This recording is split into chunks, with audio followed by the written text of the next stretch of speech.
Assalamualaikum warahmatullahi wabarakatuh. Perkenalkan, nama saya Dewi Febrianti, Prodi Perbankan Syariah kelas B, nomor absen 29.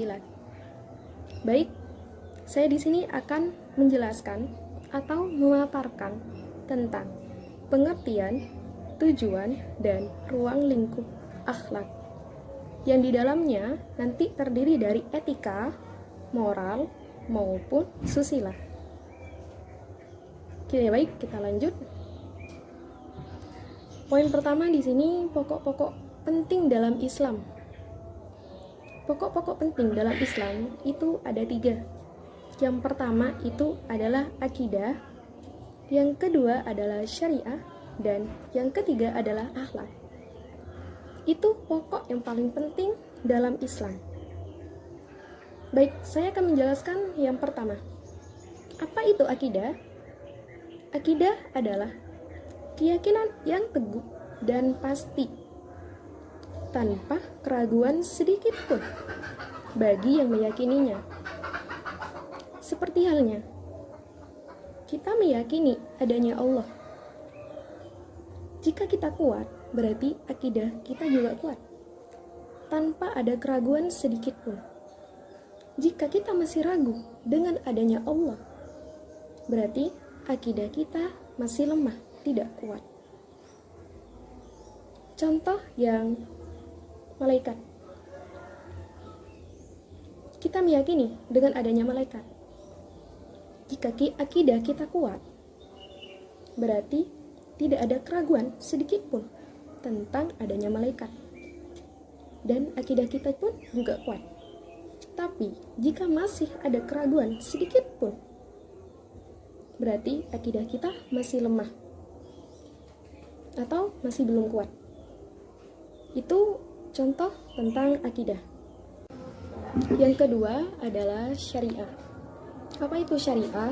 Yaitu hukum agama yang menetapkan peraturan hidup manusia, baik hubungannya manusia dengan Allah, hubungannya manusia dengan manusia, dan hubungannya manusia dengan alam semesta, tetapi berdasarkan dengan Al-Quran dan Al-Hadis. Contohnya, hubungan manusia dengan Allah. Tadi sudah saya jelaskan, syariat itu adalah hukum agama yang menetapkan peraturan hidup manusia. Seperti halnya hubungan manusia dengan Allah. Allah menetapkan hukum sholat 5 waktu yang terdiri dari sholat duhur, asar, maghrib, isya maupun subuh. Itu diwajibkan kepada manusia. Itu demi kebaikan manusianya sendiri. Jika kita tidak melakukan salah satunya, berarti syariahnya itu masih belum bisa dilakukan. Maksudnya tidak sempurna. Adapun hubungan manusia dengan manusia, contohnya seperti peraturan dalam lalu lintas. Itu kan harus lengkap antara helm, SIM, STNK. Apalagi sekarang dalam kondisi yang kurang membaik seperti COVID, harus pakai masker, hand sanitizer jangan lupa. Itu contoh hubungan manusia dengan manusia. Jika kita melanggar salah satunya, tidak menggunakan helm maupun tidak membawa SIM ataupun STNK, itu pastinya ada sebuah hukum. Seperti halnya nanti sama polisi akan ditilang. Itu contoh hukum antara manusia dengan manusia. Adapun juga dengan alam semesta. Tapi hukum tersebut harus sesuai dengan Al-Quran dan Al-Hadis. Yang ketiga adalah akhlak. Apa itu akhlak? Akhlak itu adalah budi pekerti, perangai, dan tingkah laku atau tabiat. Akhlak itu yang mendefinisikan tentang perilaku kita pribadi, tentang perangai kita, maupun tentang tingkah laku maupun tabiat kita sendiri. Baik, yang selanjutnya adalah akhlak. Akhlak itu berasal dari bahasa Arab, yaitu akhlak, yang merupakan bentuk jamak dari lafadz khuluq, yang artinya itu adalah sikap, tingkah laku, perangai, maupun tabiat. Adapun yang mendefinisikan, akhlak adalah keadaan jiwa seseorang yang mendorongnya untuk melakukan perbuatan-perbuatan tanpa melalui pertimbangan pikiran terlebih dahulu. Jadi adalah keadaan jiwa seseorang yang mendorong orang tersebut untuk melakukan perbuatan-perbuatan itu, baik perbuatan terpuji maupun perbuatan tercela. Adapun kata khuluq, khuluq adalah sifat internal diri, sedangkan suluk adalah penampakan eksternal dari khuluq. Jadi, suluk adalah ciri dan tanda dari khuluq. Selanjutnya adalah ciri-ciri akhlak. Ciri-ciri akhlak. Yang pertama, akhlak merupakan keadaan dan potensi diri yang bersifat tetap pada diri seseorang. Jadi, akhlak itu merupakan potensi diri yang merupakan sifat tetap pada diri seseorang. Yang kedua, merupakan sifat yang bisa memunculkan perilaku-perilaku dengan mudah tanpa usaha. Contohnya, kita disuruh membeli gula. Deo, beli gula. Contohnya, itu tanpa usaha. Jika kita mempunyai akhlak yang baik, otomatis kita akan berangkat. Tapi jika akhlak jelek, ya bun, nanti itu. Kemudian, akhlak itu bersandar pada kehendak yang bebas dan juga bisa dihukumi dan juga dinilai. Contohnya, melawan kepada kedua orang tua, dosen maupun guru. Jika kita melawan kepada kedua orang tua, itu bisa dinilai. Itu termasuk nilai yang tidak baik atau nilai jelek. Dan hukum itu pasti ada. Hukumnya adalah hukum dosa. Begitupun juga kita melawan kepada dosen ataupun guru. Itu merupakan perilaku yang jelek dan mempunyai hukum. Hukumnya juga adalah dosa. Dan ciri-ciri selanjutnya adalah akhlak tidak mencakup perilaku terpaksa tanpa kebebasan dan perilaku spontanitas tanpa kehendak dan perasaan. Selanjutnya khuluq. Khuluq adalah budi pekerti atau aspek internal yang berasal dari satu akar kata dengan hulu, yaitu penciptaan. Aspek eksternal itu mengandung 3 makna. Yang pertama, menunjukkan sifat-sifat alamiah dalam penciptaan fitrah manusia dalam bentuk yang lurus dan erat. Yang kedua, mencakup sifat-sifat muktasabah seseorang yang kemudian menjadi kebiasaan dirinya. Dan yang ketiga, memiliki 2 dimensi. Dimensi yang pertama yaitu jiwa dan batin, dan dimensi yang kedua adalah perilaku dohir.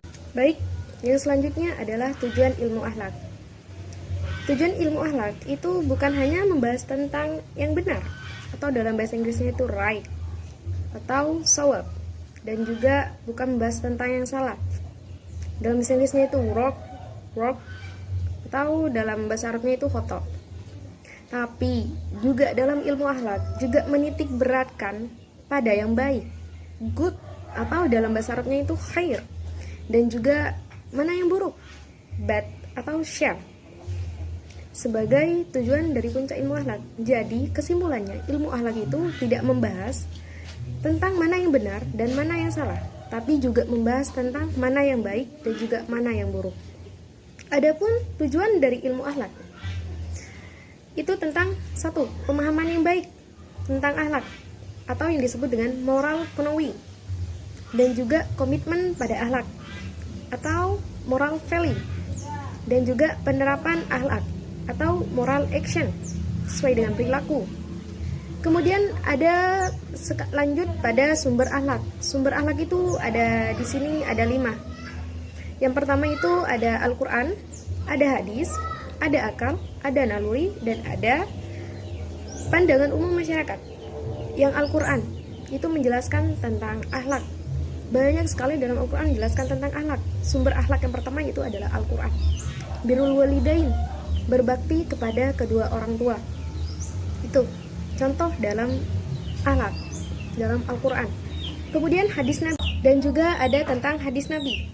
Contohnya kita itu kalau mau kemana itu harus pamitan pada kedua orang tua, karena ridho kedua orang tua itu ada pada ridho Allah. Maka orang tua itu juga murka Allah. Itu juga termasuk akhlak kalau kita sudah pamit kepada kedua orang tua.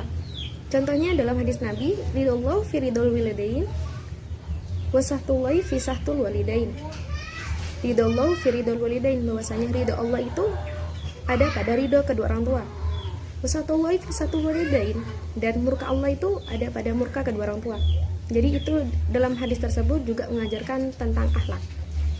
Adapun juga akal. Contohnya, kita melawan kepada kedua orang tua.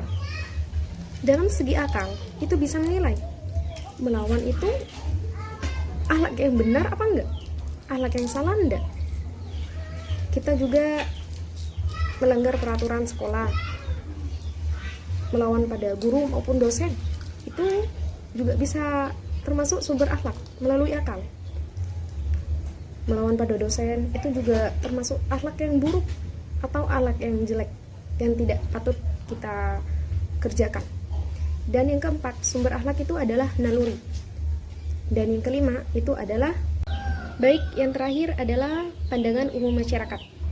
Pandangan umum masyarakat merupakan sumber akhlak yang terakhir. Pandangan umum masyarakat, karena kenapa termasuk ke sumber akhlak? Karena dengan masyarakat juga bisa menilai akhlak mana yang baik dan akhlak mana yang buruk. Masyarakat itu juga